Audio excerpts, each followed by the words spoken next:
Good evening, everyone. Thanks so much for joining us on the inaugural show for Reawaken Your Brilliance. I'm so excited that you're here this evening. We've got a wonderful guest planned, Vincent Genna. I just want to tell you briefly, since this is the first show, kind of my passion behind starting this.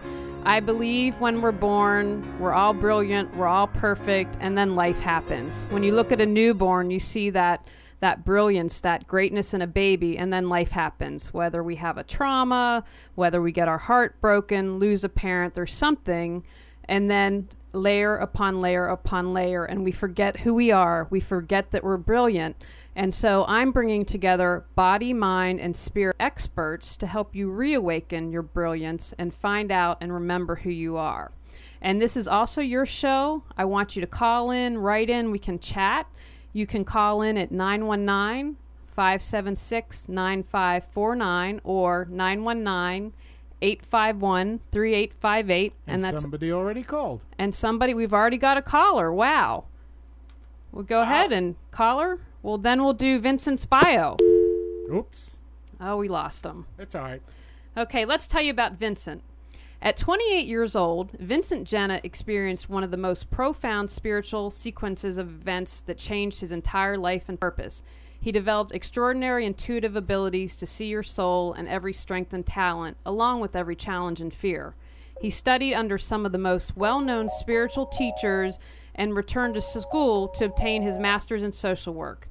His work as a metaphysical practitioner and psychotherapist has provided healing and guidance to a multitude of people, living and dying.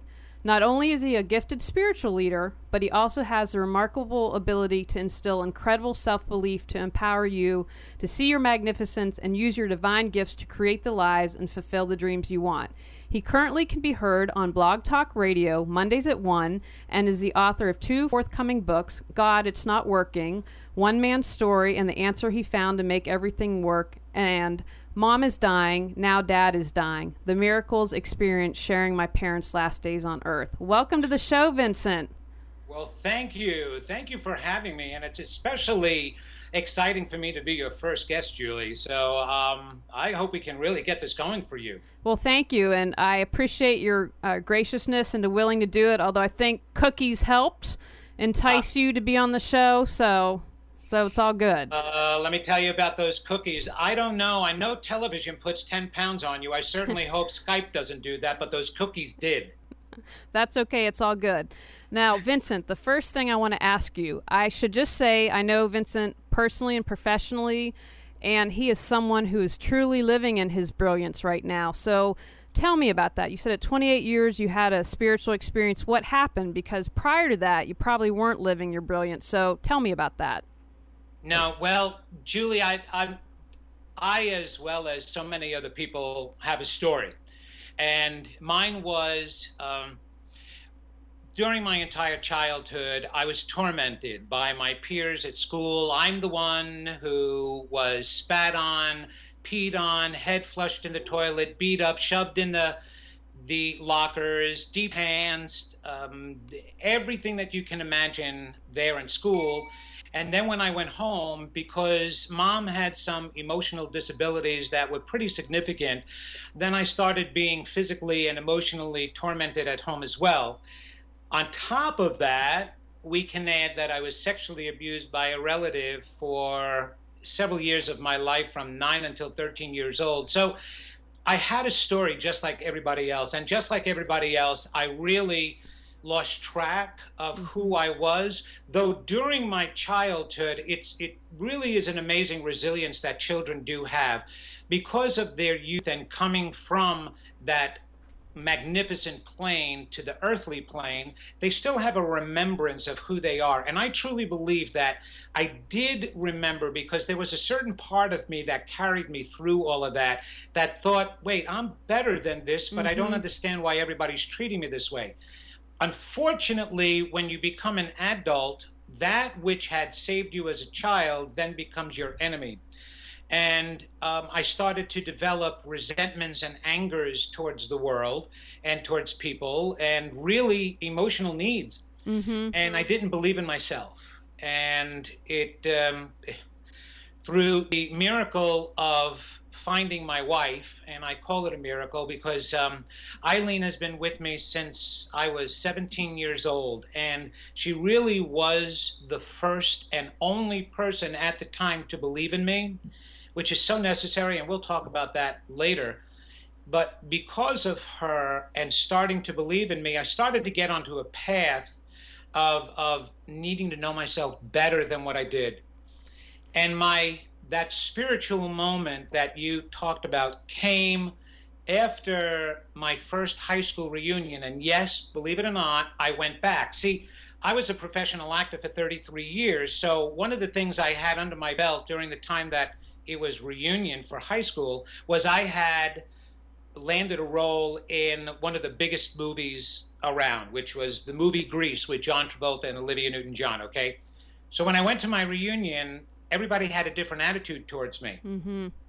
And I kind of went with the attitude of showing them who I was. Well, it wound up turning into a night of forgiving and befriending those who began to torment me. And that was happening natural to me, and I didn't understand why. And the greatest tormentor that instigated everything in my youth became one of my greatest friends. Wow. And he was suffering. He was going through divorce. He was going through job loss. He was going through financial problems, not seeing his children. And it was one day after spending a weekend with him, my wife and I were driving home, and there was a pang in my heart. And I began to cry for him. And I didn't understand why at the time, but I said, I wish there was a way that I could help him and others like him. I know he's hurting. I know what that feels like. I would just want to interrupt you for a second because you are exactly why I'm doing this show, because I know you well enough. You're a happy person. Life is good. Right. And you went through all this trauma as a child, yet you're living proof, I'm living proof that you can overcome that. And again, it's not about having a life of perfection, but it's about being happy and living your life, and you can overcome that. And we all think, oh, I can't go through the pain. But if we don't take that trip into darkness and understand where the pain came from, then we can never come out on the other side. And so I just want to point that out to everyone, that that's what I want on here. People to say, hey, I've been through the darkness, I've been through the fire, and guess what? It's made my life even better. So you're absolutely right, Julie. I don't disagree with the word that you said. And it wasn't until I really faced myself after, like I was saying, I was asking a way to help this person. And so it was actually compassion that started my passion. And from the passion of wanting to help, there was only one way that I could do that, and that was to go within. And I had to heal my own pains in order to help heal somebody else's. So there wasn't a tremendous amount of psychological work that I needed to do. It was a matter of facing, like you said. I had to face the darkness. I had to look at it. And it slowly drifted away and was being replaced by love. Mm-hmm. Love of self and love of others. So that moment in my life in wanting to help another person is what actually caused an unbelievable, I don't know if your listeners are younger or older, so I'll mention two time periods. It was a Cecil B. DeMille and a Steven Spielberg epic movie event. That's what I'm talking about. That happened to me. I know that doesn't happen to everybody. However, that happened to me, and it was an automatic reawakening of knowledge and wisdom that began to make me feel connected and realize who I was. I was seeing my brilliance and what I use the word magnificent a lot as well. I was beginning to see my magnificence. I wasn't fully resolved yet. I didn't have my full self-beliefs yet. Believe me, it takes a while, but it gave me purpose and meaning and a new mission. And that's how I actually got started with all of this, Julie. And it really was an awakening, like you said. It wasn't anything special that I had to do. I didn't accomplish anything. I mean, other than, yes, I have a wonderful marriage. I had 2 incredible children. Now I have wonderful grandchildren. So that is my riches. That's my greatest prosperity. So I knew I was doing something right there. Hey, Vincent, we have a call already. So Oh, wow. we're All going to have a question for you. Hello? Caller, are you online?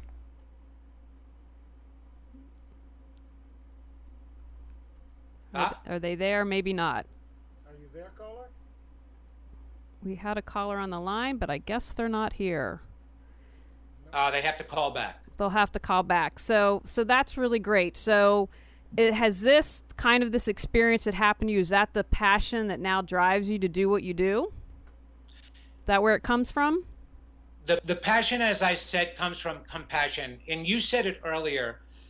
We have experienced, especially at this time in history of humanity, some tremendous pains. And not only have I been a counselor and a spiritual messenger, I've also been a hospice social worker. So I have helped about 400 patients transition to the next life, to die. When you work with the dying, you get a whole different understanding and meaning of life and the living. Mm-hmm. So when I see the way people are dying with their horrible diseases, because when you're on hospice, it's not because you just had a quick coronary and you died in the field. You're suffering, and you're suffering usually for a longer period of time. And our role as a social worker is to try to bring them as much peace as possible during that time.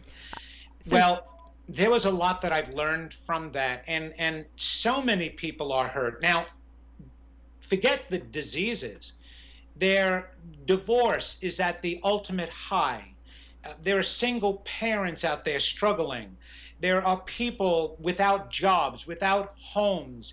The tsunamis, the earthquakes, the tornadoes that are just barreling in and causing great destruction. These are differences in our time, and there's a lot of people hurting. Well, that's what motivates me more than anything else, because we don't have to, Julie. We don't have to suffer like that. We have choices. That's great. Hold on. We have a caller, so we're going to try. Sorry to interrupt you, but we're going to try to do that again and see if we can get our caller. Go ahead. Are you there? I'm sorry. Someone keeps calling in and then not saying anything. So I think Maybe they're calling from a long distance, real far away.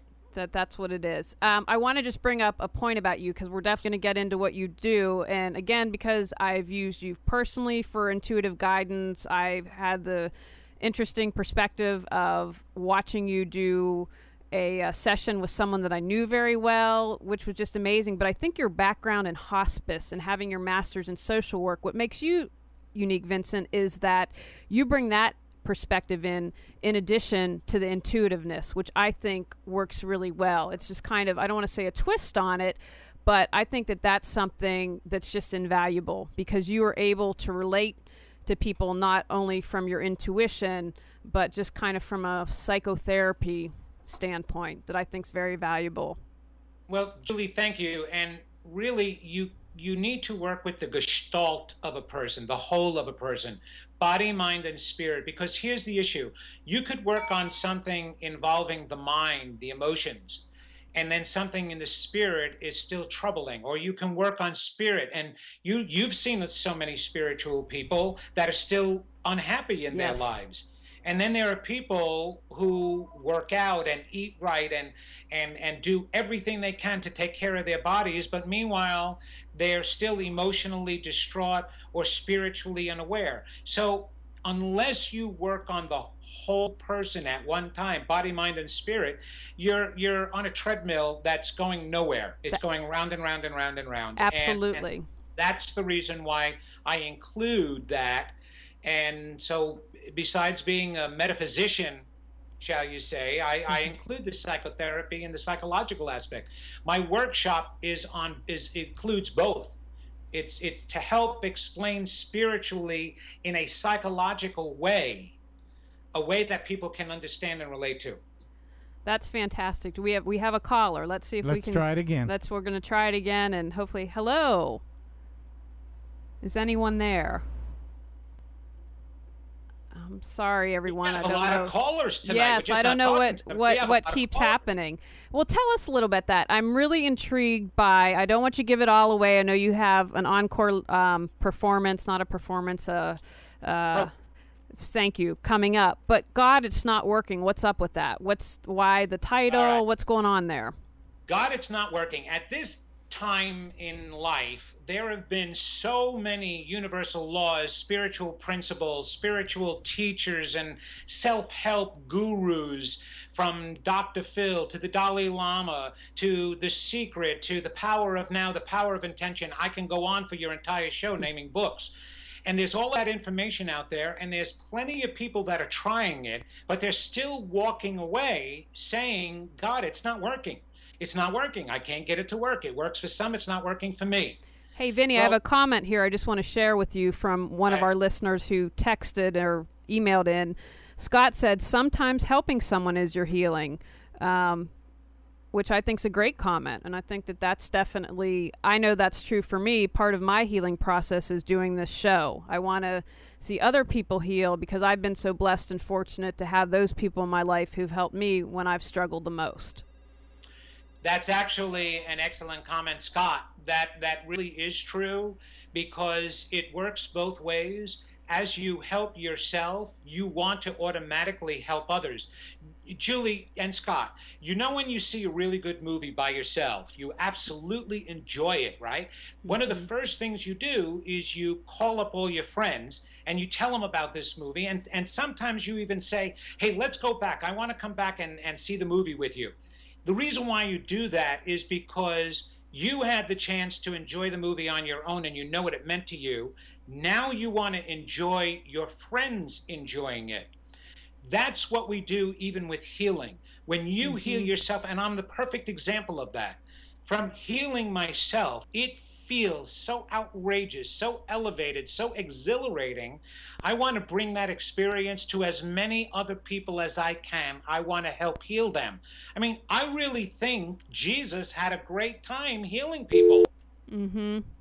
You know? So that's one of the reasons why I do it. So Scott, yes, you're absolutely right. So what was your aha moment? How did God, it's not working, come up? What was going on with that? Before you get into this, caller, go ahead. Hello. I don't know why they're not talking. I'm sorry, everyone. Someone's calling in and then not speaking. But go ahead and tell me about your aha moment with that. That's okay. There were several incidences that occurred. I've been wanting to write a book. I've been doing this individually, locally. So locally, there's a lot of people who know me, and I've worked with children and couples. But I wanted to do it greater. I wanted to bring it to a higher level. I wanted to bring it all over the world. And there was always a book inside of me, but I was more of an actor than I was a writer. I was more of a speaker. So what came to me is, as soon as I asked the universe and God, I refer to them as both the same thing, I said, I need some guidance here. Well, it was a very simple aha moment, and it came in the way of, you got mail. It was an email spam that I had received, and it was about a contest, the Next Top Spiritual Author Contest. Well, what intrigued me more than anything is the people who were involved in it. There were several very famous people, including Marianne Williamson, Neil Donald Walsh, who were now going to be judges. And not only were they going to judge what you were writing, they were going to teach you how to write for free. There were all these teleconferences. I would have gotten rid of that email, or not even seen it, hadn't I asked the universe to help me. That was the first aha moment on how to get it going. From that point on, the information and the God, it's not working, just through inspiration came to me. Because I realized, Julie, we know all of this information, but we can't get it to work for us, or we think we're trying to get it to work for us, and we still can't make it work. It's because we're missing a process, and things are getting in the way. That was an aha event in itself, an inspirational aha, shall we say. So I began to understand and say, you know, I was always the type of speaker that would point out the elephant in the middle of the room. Mm-hmm. I'm not a Dalai Lama speaker. He's wonderful. I've heard him speak. He just brings this peace about, and that's just wonderful. That's great. But sometimes you need a speaker or somebody who's going to take you by the shoulders and shake you up. You were there when I was talking with somebody, and you heard me say, no, that's not what you really think. Okay? People want to believe they're doing everything right. People want to believe they believe in themselves because they've been told to. But the fact is, Julie, they don't. And they're kidding themselves, which is one of the reasons why they can't make it work. All you have to do is just recognize that. Recognize that your past life, and I'll bring up the topic, I created it, your adult-made mind. Yeah, I definitely would like to talk to you to talk about that. I don't want you to give it all away, but when I saw you speak, the things that stuck with me were the AMM, the EMM, and then I'd wrongly been blaming my ego, and I've watched my language now, and I find myself referring to what you talked about, like, oh, AMM, be quiet now. And so I'd love for you to tell people a little bit about that, because I just think it's so spot on, and it's something that people need to hear. Well, it's so simple too, Julie, really. When we come into the world, we come in with our beautiful soul's mind that is connected to the one source, the God, the power, everything that there is, whatever you want to call it. Yahweh, Buddha. And so there's a purity to us and a total understanding, and we come from a place of love and security. And then, like you said in your introduction, then life happens. And we start to begin to receive negative, unconscious messages from our environment and from the people that we are involved with. Things of, you shouldn't do that, or that's not good when you say that. Those little messages begin to form a different mind, a negative mind, where the maladaptive beliefs are. That's what I call, and I named, the environmental made mind, the EMM. I call it the environmental made mind because when you're a child, you're a sponge. You're not responsible for the beliefs you form from the information you receive from your outer world. Your outer world is responsible for what it feeds you. All right? That's the whole idea about being a child. So it's the environmental made mind. There's where you hold your feelings of lack of worth. Mommy doesn't love me. Daddy doesn't love me. I'm bad. I shouldn't appreciate myself. I'm not good enough. All of those things you can think of. As you get older, those pains hurt too much. So we need to be able to deal with them in order to get through life. So we form a new mind called the adult-made mind, or the AMM. The adult-made mind now protects you and keeps you distant from your EMM, where all the pains are. But it's in your adult-made mind where all your false perceptions are, your prejudices, your defense mechanisms that Freud talked about. They're all created in the adult-made mind. But here's the problem. Everything in the adult-made mind is fake. It's not real. It's false. The real you is down in your soul's mind, your superconscious mind. It's not up there in your adult-made mind. So then we've wrongly been blaming the ego. Am I understanding that correctly? All right.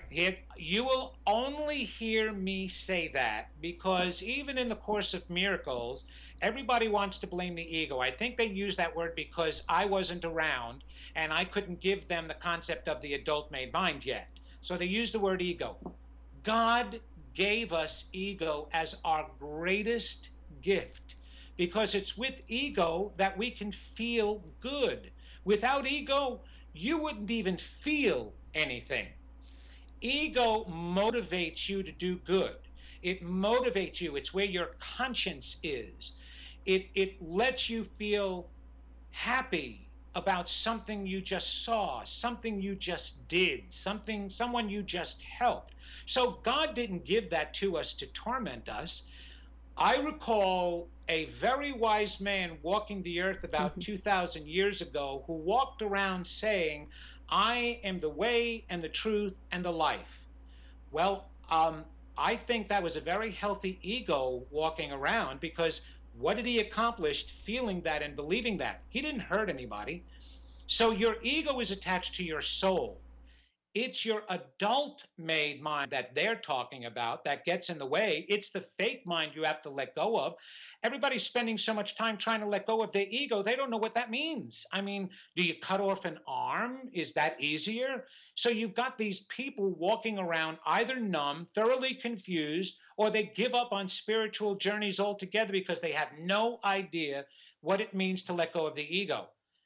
But if they can understand that they have false beliefs in there that they're working off of, that's an aha moment. So give us, okay, I'm sorry.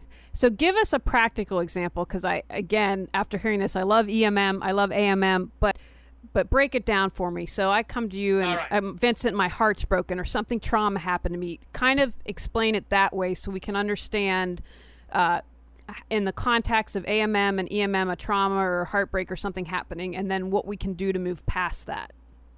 Okay.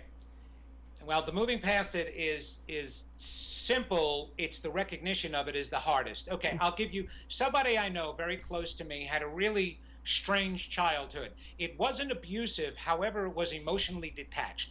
His family members, he came from a family of 6 of them, all right? 4 children and 2 the parents.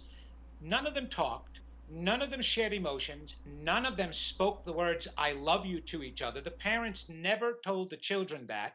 The only time that the father spent with the sons is when he took them to football games, baseball games, or lacrosse games. Other than that, there was absolute detachment. All right, that caused a deprivation and pain because the soul within you knows what love is already, and it knows when it's not receiving it. So that deprivation and pain now became an adult. Well, the adult had to cover those pains, and so that adult formed his own set of beliefs. The set of beliefs that he formed now was talking about emotions is gobbledygook. You don't need to say, I love you to anybody because they should know it. And the whole purpose of parents when they have children is to just spend time raising the parents and the children and nothing else. So, in other words, he and his wife don't talk emotions because he doesn't believe it's necessary because of what he had gotten. It's a defense mechanism that he is using now to explain away his pains, to cover the pains of his childhood. So he formed these maladaptive behaviors. He has, since he's had kids 13 years ago, he has not taken his wife out for a date at all. Not to the movies, not on an anniversary celebration, because he believed that it's family time the entire time. That came from the lack of family connection he had when he was a child. But that's his new belief. Here's what was sad one time. His mother-in-law was dying, and the children were at her bedside with him present. And during her last breaths, they were holding her, caressing her, and yelling out to her, we love you, Mom. You'll be okay. We love you. We'll miss you, but we'll be fine. Okay? Well, at the funeral, he leaned over to his wife and asked her, is that a Jewish tradition?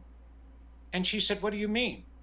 Telling your mother when she's dying that you love her, is that a Jewish tradition?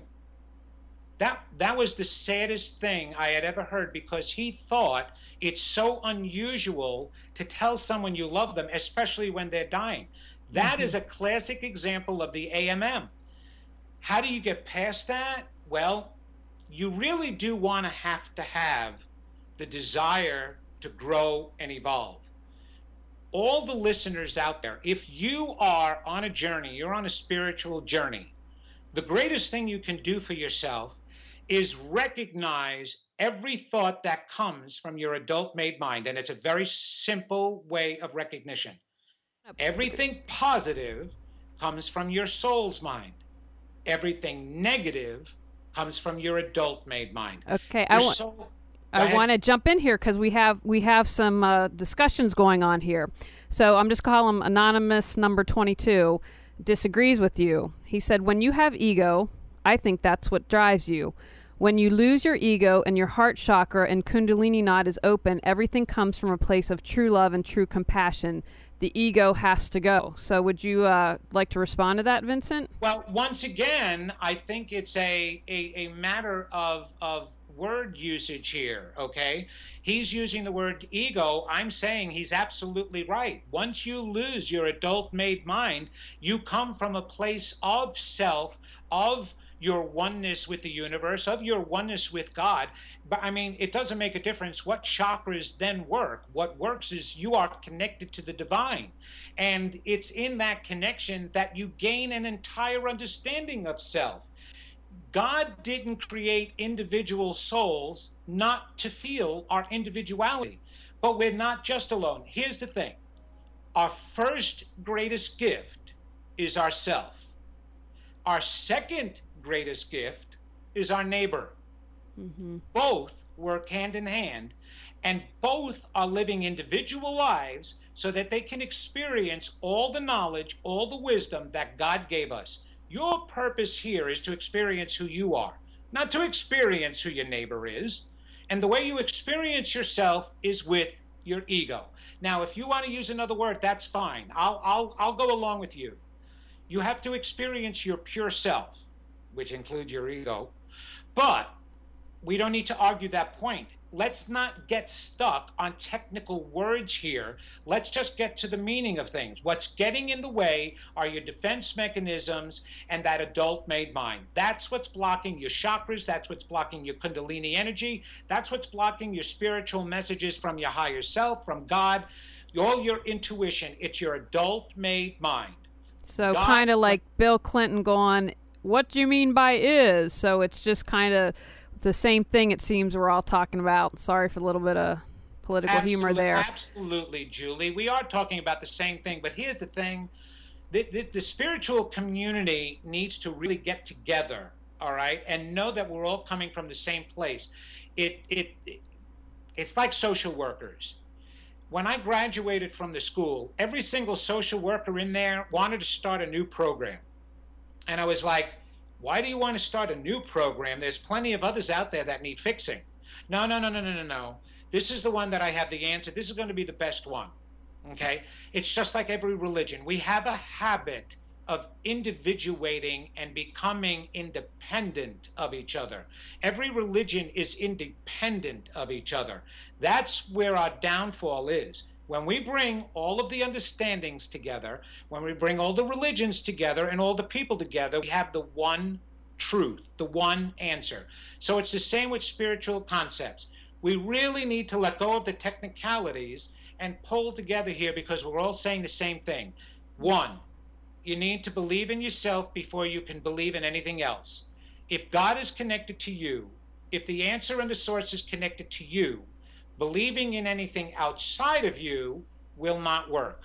Trying to get your love outside of you to something else or someone else without going through you will not work. Which so many of us, what us do, whether it's through eating, alcohol, drugs, sex, that's what we're doing that for.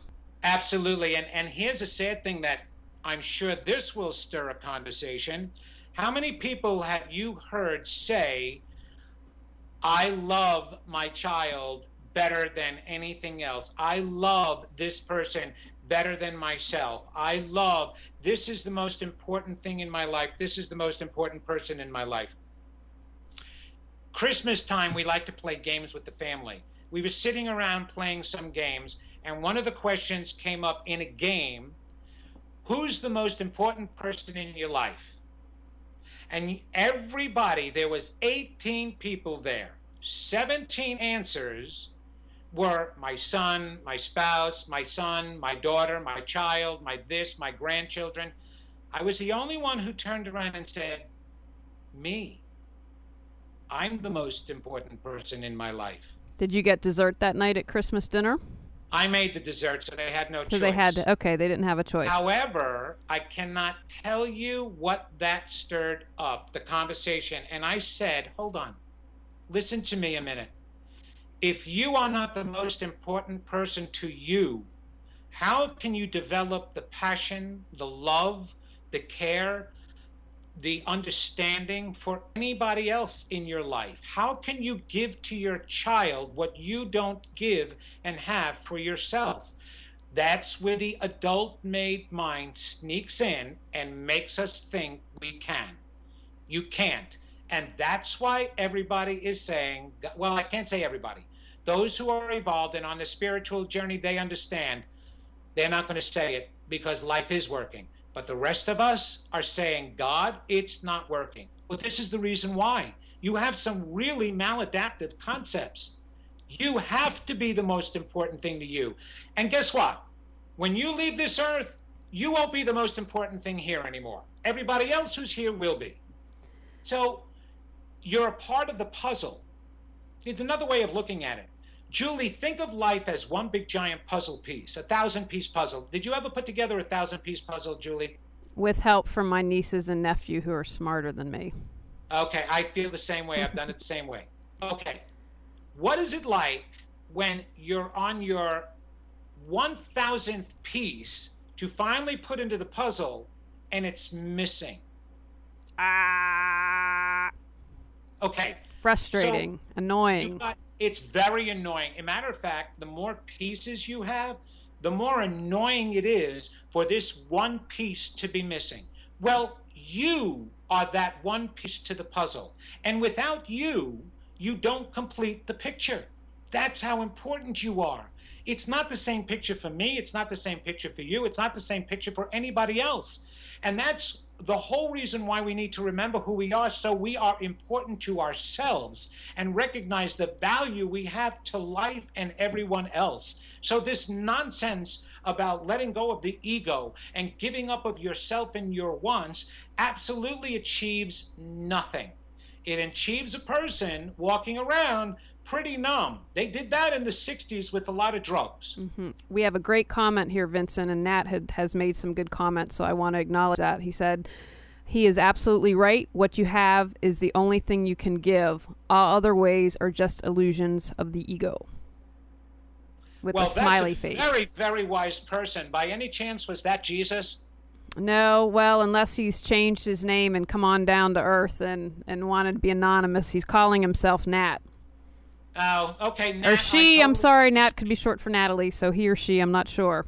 Okay, well, I would have loved it if Jesus was going along with me, or, like Gandhi or Martin Luther King, but you know what, Nat, whether you're male or female, thank you very much for that. I appreciate that. There's a wisdom within you that was able to actually relate to that.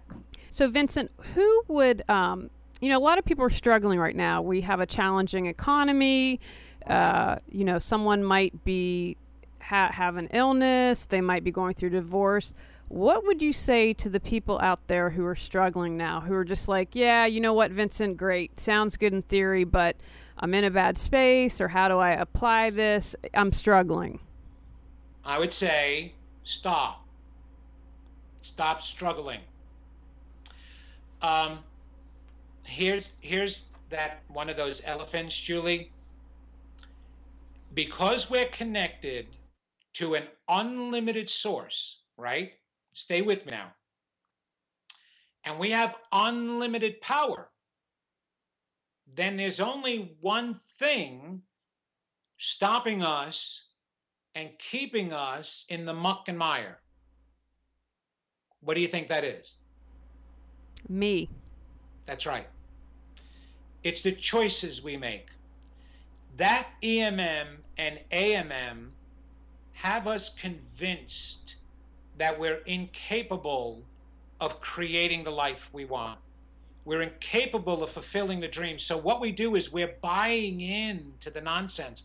We're buying into the negatives. We're buying into society that says you should be unemployed now because we don't have any job to give you. But if you're unlimited, aren't you capable of creating beyond what society says? Absolutely. All right. Here's what everybody has to know. The universe only has one answer. God only has one answer, and it's yes. Yes. So, when you say, I am good and powerful, the universe and God says, yes, yes, you are. And it empowers you as you keep saying that. But the moment you say, I am worthless, only bad things happen to me, the universe says yes, and bad things happen. We know that person, that negative Nelly, I think was an old phrase that I heard growing up. Negative Nelly, you're such a negative Nelly. I really wanted to meet Nelly. I never met Nelly, but I met all its descendants. Negative people who say, I've got a gray cloud following me, everything I touch turns to mud. If there's a hole out there, I'm the one that steps in it. And what inevitably happens to these people? Well, as my father always says, a self-fulfilling prophecy. Oh, excellent. Your father was very wise. I'm too young to be your father, Julie, but I'm glad that he had that same wisdom. Yes. It's called self-fulfilling prophecy because you have the capacity to create. So you create the whole. I mean, I've literally seen a group of people walking down the street, all right? Especially since I come from New York. Group of people walking down the street, 5, 6 people. One of them steps in the pothole in the middle of the sidewalk and twists and falls over. The other 5 are perfectly fine, but that's the one who twists, and he gets up and says, that always happens to me. So if you're capable of creating the negative effect, you are capable of creating the positive effect. So yes, I know you might have been born in a low socioeconomic family. I know that you may have lost your job and you're in the middle of losing your home. A lot of that could also be a means of helping you get stronger, become a better soul, evolved soul. I use it in my lecture, so I might as well give it away now. There is a story that Abraham Hicks is through Jerry and Esther Hicks, famous authors who wrote Ask and It Is Given, things like that, okay? It's all about our powers, right? And Abraham is a higher self that actually channels through the author Esther. And Abraham was giving a lecture, and there were attendees, and it was question and answer period. So this gentleman got up there, and he was being a really wise Alec, and he was going to ask a smart question. So he asked, if dogs are so smart, why do they constantly ride with their heads out of the windows in the cars only to get debris and dirt constantly blowing in their eyes?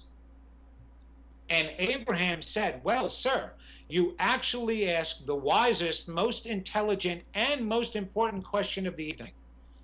The reason why they do that is because the exhilaration is so great. We have an interesting comment here about, I wish you could have the comment screen, Vincent, so you could, I'm not going to be able to get to everything. I would love to see the comment screen. Before you read the comment, let me just finish the end of that story. Yes, sorry, go ahead. No, that's okay. All right. We will go through some of the things we go through in this life because the exhilaration of evolvement is incredible. It's wonderful to be able to go from pauper to riches and success, to go from having achieved nothing in your life to being the greatest speaker. Look at all of them. Every single one of your greatest leaders and mentors and spiritual teachers have all been through garbage. I mean, one of your recent ones, Oprah, look at all that Oprah has been able to do and look at where she came from. So evolvement is magnificent. So sometimes we put ourselves through that, but as long as we learn it quickly, we can stop it. Go ahead with the comment. It says, this is from, just going to call him or her, number 22. Law of attraction. Oh, hold on. I got to scroll up now. They keep commenting. Let's see. Law of attraction only begins to work once a person has left duality and is in witness consciousness. But even then, things from the universe will come to them. But usually it is for our spiritual growth, not necessarily material, which is how law of attraction sells itself, money and abundance. I think this is a great comment. I'd love to hear your response, Vincent. But what I appreciate about this, and I kind of feel when The Secret first came out, to me, that was all... what frustrated me is it seemed to be just focused on money and having the yacht and having the bling and all that. And, you know, you gave me an exercise to do a couple weeks ago, which I loved. And it was about creating my ideal life. But one of the components was, which I loved and I think is so important and essential, is how am I helping other people? how is what I'm doing making a difference in the world? And that sometimes I think in a lot of spiritual teachings just seems to kind of get swept under the rug and not really addressed. It's like, oh, can I make $1 million? But what are you giving back? Well, the thing about the money part is that you don't need to worry about it. And let me comment about The Secret. You got the second edition. The original edition that has Jerry and Esther Hicks in it actually was very minimally speaking about making money.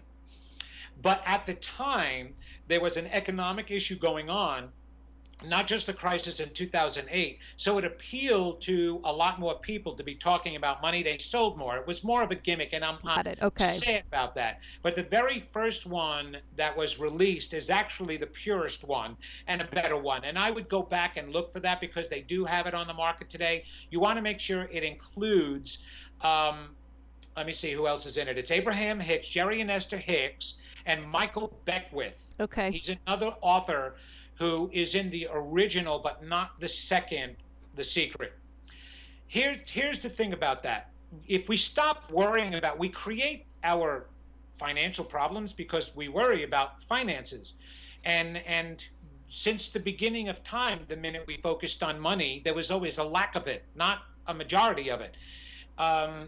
There was always going to be somebody who is poor. I mean, there is intentionally poor people and beggars to see how spiritually evolved you are by being able to tithe and share what you make. Riches come in the form of knowledge, happiness, love, relationships, wellness. That's the riches and abundance that the law of attraction is really focused on. Spiritual growth, okay, again, I'll go back to your purpose here. There's only one purpose to be alive, and that's to experience yourself. There's only one purpose that God created us, and that's to experience ourselves. He, in fact, or it, not a he. Excuse me, everybody. I didn't mean to genderize God. It experiences itself now through us. And we experience ourselves, whether it be here or whether it be there, through what we choose to experience each lifetime. Remember, we have more than one lifetime. We keep coming back. And so in this lifetime, you may be choosing to experience sacrifice. You may be choosing to experience wealth. The unfortunate thing is we've gotten so lost, Julie, is we don't know what we want to experience. We are so emotionally inept. We are so emotionally unfulfilled that we are looking towards everything. I mean, this isn't new. Didn't Jesus try to convince everybody? And by the way, people, I am not a religious person. I'm a spiritual person, and we've had some great spiritual leaders. I will quote from Gandhi, Martin Luther King, and Jesus because they've just had some great things to say, okay? So I just wanted to get that clear. Jesus said the kingdom of heaven is within you and here and now, okay? So what he was trying to say is you have the option and the choice to live as wonderful as you want. If you're not, and you're saying, God, it's not working, it's because you're forgetting who you are, and you're forgetting your power, and you're forgetting to believe in yourself. And you could be getting caught up in too many esoteric things. Really, life is simple. I mean, Julie, when you go to the store and buy a really nice dress and a nice pair of shoes, whether it's material or not, isn't the goal to make you feel good about that dress you got and the shoes you got? Mm-hmm. All right. Well, what else is the purpose of buying that stuff if it's not to feel good? So here's the thing about giving back. You're not supposed to give back. So there's a misconception. It's not giving back.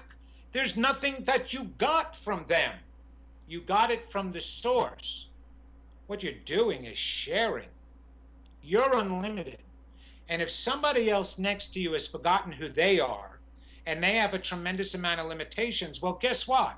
You have none. You can never run out of everything that there is. It appears that you've run out of money, but you can't, because that's something we created in this physical world. That is so menial, we can create it instantaneously for ourselves. You have to believe that you can do that, first of all. But we can share that with somebody. We're not giving back to them. We share with them because they're a part of us. It looks like we're individuals, but we're not. Here's the way you need to look at your neighbor as you. Do you look at your arm as being part of somebody else's body? That's a question. Say it again. Repeat it. All right. Do you look at your own arm as being a part of somebody else's body? No. No, it's part of your body. Correct. But yet we can look at another being and see that person not as a part of ourselves. Absolutely. Guilty is charged. That's right. It's our limitation. Are you at a table right now? I am, and you know what? I think we're going to have Nat on because she keeps coming up with some interesting comments. I'm just going to read a little bit part of this, and I'm sorry I'm not getting it. Just kind of keeps going. People are going, how can you otherwise get through to people who are so quote-unquote asleep? You have to begin to speak closer to their language of understanding to take them higher to the level where they will be ready for the truth and God's self.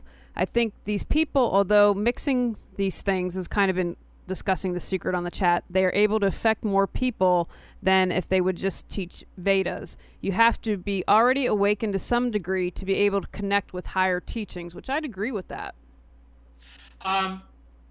Well, let's put it this way, Julie. Do you have to be on a higher level in order to start kindergarten? No. I mean, No. But I feel like we hopefully continue to grow. You know, that's kind of the point of all of it. And all right. You know. Well, the point is, Julie, that when you look at everybody on Earth right now, some are in kindergarten and some are on their doctorate's work. So it's their choice. Now, here's the thing. Not everybody's supposed to be on the same level at the same time because they could be well past you. See how we judge people? Mm-hmm. You want to look at that person in the street who's homeless, and you want to look at that person as lower than you. We're missing, I'm going to quote again. Here's another parable. All right. Jesus and the disciples were walking down the street. There was a deaf, dumb, and blind man sitting on the corner. So his disciples, who knew about reincarnation, asked him, Jesus, is he deaf, dumb, and blind because of something his mother did or something he did? And Jesus said, oh, you are neglecting the most important reason why he could be deaf, dumb, and blind. He could have chosen to come down here, deaf, dumb, and blind, to have God's love manifested by you trying to help him. So we don't have the right to say who's behind and who's not, and who's more evolved and who's not. It is not our job to bring anybody to any level. However, when asked, then it is your job to help.